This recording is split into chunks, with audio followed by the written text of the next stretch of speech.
Hello everybody and welcome back to World of Warships Legends. My name is Spartan Elite 43 and tonight we are finally back in the Montana.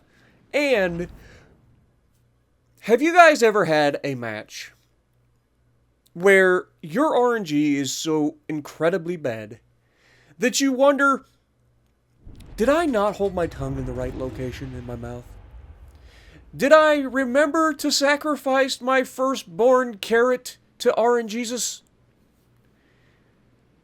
Did I remember to pledge my undying loyalty to Ouija? What could possibly have made my RNG this bad? You guys ever had those games? Because I sure do. Because, yeah, if you do not remember to sacrifice your firstborn carrot every single day, I don't know what to tell you. You're just not going to have a good time. And this is one of those games. I forgot. Put me in front of a firing squad because it's going to be one of those games. The amount of damage I should have gotten in this game versus what I ended up with in this game is pretty crazy to you know, just think about. And it's all down to RNG. Like, we know that the Montana is a Ooh, hello. Hello, Mr. Yami. That's a fun turn you're making, and I don't get detected when I do it. Oh, you love to see it. Oh my god, that looks good too. It's all horizontal, very little vertical dispersion. Didn't quite lead him enough, unfortunately. But still, a couple of hits, 9,500. You can't argue with that. It was a solid hit. But, yeah, we're going to push over here to the left side. We're going to try to win our flank. You guys know the deal by now. Like, we tried... Oh, look, a Yoshino. His name is Azuma Project, and he's in a Yoshino. Interesting. You love to see it. I love when somebody's name corresponds with their ship that they're playing. Like, if you're gonna name yourself after... Oh my god, that is awful. But we do get at least one hit.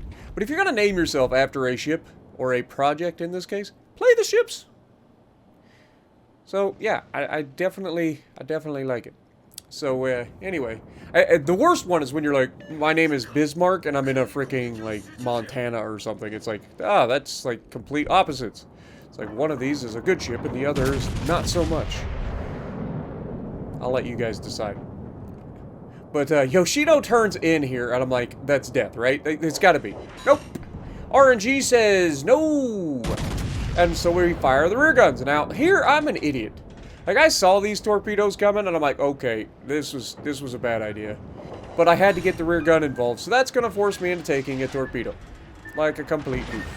And, of course, because it's a Japanese torpedo, it really hurts. But, and we managed to miss our torpedo protection by a little bit. But either way, Yoshino has turned to run away. So, he is now taking himself completely out of the fight. Unless we chase him, right? And what have I always said? We do not chase kites, okay? Now, as a Montana, when you see torpedoes coming in, you have to plan for the torpedoes from a long ways out. You cannot wait until they're on top of you and try to dodge them. Why? Because it does not work like that. Now, you see their Montana also heading out to the back corner of the map. But they have a Worcester that's close range. Unfortunately, the Worcester's in a position where I can't actually attack him. So, I changed my my strategy up. I'm like, okay, well, instead of chasing around the corner and dealing with a kitey Montana and a kitey Yoshino, I'm going to try to go back towards the mid here. I'm going to try to, you know, push my influence where I can. And where it'll be a lot more effective in potentially winning us the match, aka the center cap. We've already got this cap, and everybody on this side of the map's running away except for the Worcester. So, it makes more sense to go and influence the rest of the map and leave these doofuses out here to kite to the edge of the border. And this is one of those things that a lot of people just don't do well at. They get fixated on a target and they just go straight after them. And it doesn't matter what that target does. They can run to the freaking next map, but they will still chase. And this is one of those perfect scenarios where you're like, okay, well, I'm disengaging from this side because nobody over here is a threat to me. They're not a threat to capping the base anytime soon. So if we get over here and we stop this GK's rush, or at least really, really hurt him for his rush, then that gives our team the best possible chance to win. And that's the one thing that people just don't do very well in this game, is think about what it takes to give your team the best possible chance to win. Now, I am notorious. I am notorious for being one of those people that don't survive every battle, but I am also pretty solid win rate.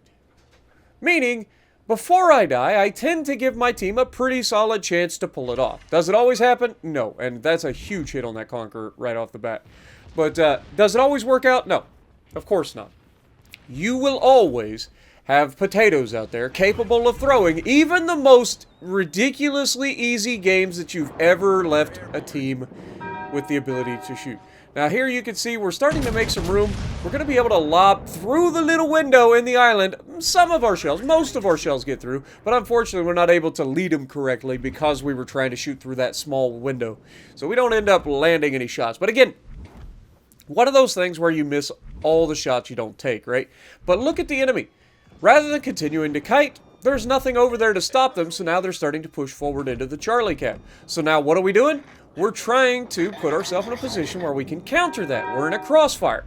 They're bow into the one cruiser that's over there, trying to get to this Charlie Cap, and we're in a position where we can potentially crossfire them. Our team has won the right side of the map. Our team is currently capturing the center of the map with us, and the only people left on the enemy team are so far out of play that it makes no sense whatsoever. But this is a perfect scenario for the Montana. I know what you guys are thinking. Montana is a sniper. You're wrong. Montana is not a long-range sniper. But what do you mean, Spartan? What do you mean? Montana is ridiculously accurate and it's very, very vulnerable. But it's not. Montana has some of the best armor in the game. And it's not even close. And it has pretty solid firing angles out of the rear turrets as well. Now here, I am measuring this Worcester up and I am salivating. Like, this guy should be dead. But no, RNG once again says 7 overpins for the Worcester. But Yami says Citadel. It's the difference between having a, smaller caliber gun versus a higher caliber gun. But Spartan, the Yami has 461 millimeter guns, or no, 460 millimeter guns. They're 18.1 inches. Now here, I thought this guy was going to survive these 3 torps. I was wrong. Those are Shima torps. He's dead. But while you are correct, the Yami has bigger guns. The Montana has 50 caliber guns. What is caliber versus... When we're talking about Navy guns, what is caliber? Caliber is the length of the barrel, okay? Yami has 18-inch. I believe they are 45 caliber guns. They might be some weird one because the Japanese like to go weird with their numbers, so it might be like a 48 caliber gun or something like that. But either way, you're not going to get the same velocity out of a Yami's guns as you get out of the Montana. Not to mention the Yami's shells versus the Montana shells. If you've ever seen a comparison in a museum of a 16 or the American 16-inch super heavy AP next to a Yami shell, like, that is insanely different. There's a huge difference in those shells. But here's another perfect opportunity where you see, like, I take a shot at this Montana's broadside and I just get denied. But then we see the Yoshino here, and of course we're at the front. We've kept ourselves in a position where, despite, us being in a gigantic oil tanker with big old nasty guns, we're in a position where we can continue to influence the fight and stop the enemy from doing what they want to do.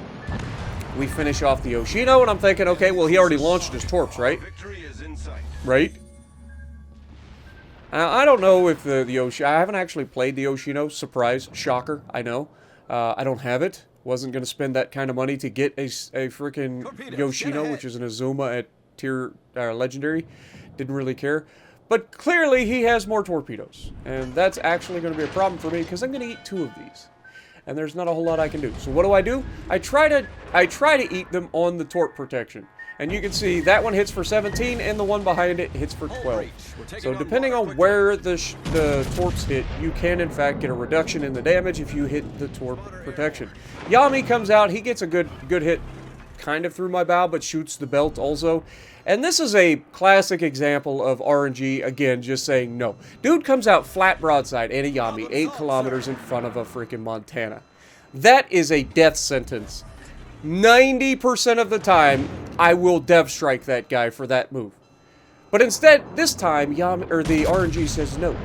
But then I aim for the bow side plating, because I know it's a weakness, and sure enough, now I get the Citadel. Couldn't do it while he was broadside, but somehow when he gets turned, I can suddenly Citadel. I don't. It's weird how RNG works sometimes. But just like that, we've turned our game around. We were having a kind of a meh game. Didn't really do much, to be honest. We've just been in a good position the entire game to continuously affect the match and give our team the best chance. And because of our positioning, this Montana just hit us with 2 fires, shooting HE. You have got to be kidding me. Why are you shooting HE out of a Montana ever? Ever! Now, in this case, it actually does him pretty well because it means he's going to get a double permafire for at least the next 17 seconds. So, in this case, it actually worked out for him. Maybe he's a genius. Maybe he knew that I took the torpedoes, so he loaded HE just to get the permafire.